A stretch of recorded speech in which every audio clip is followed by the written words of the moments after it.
চাল পরিষ্কার করা শেষ।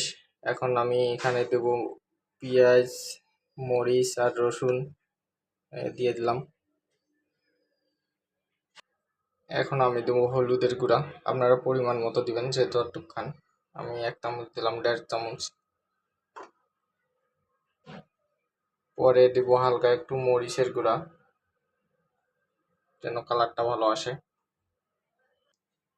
পরে একটু ঘ্রাণের জন্য দিব হলো মশলা বাটা,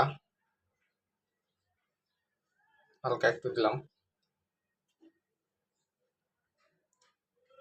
এরপর তেল দিলাম, তেল দিয়ে এখন চামচ দিয়ে পড়ে গেছিল, চামচ দিয়ে একটু নাড়া দিই কালারটায়। তেল দিলাম,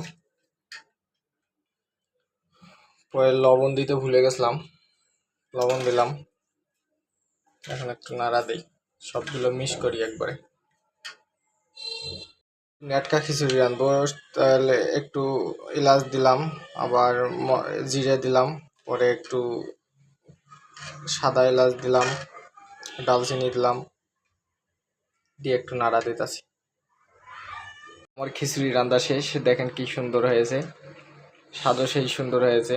আপনারা যারা কষ্ট করে ভিডিওটা দেখলেন অসংখ্য ধন্যবাদ। যারা যারা খিচুড়ি রাঁধতে চান আমার এই ভিডিওটা সম্পূর্ণ ভিডিওটা দেখবেন।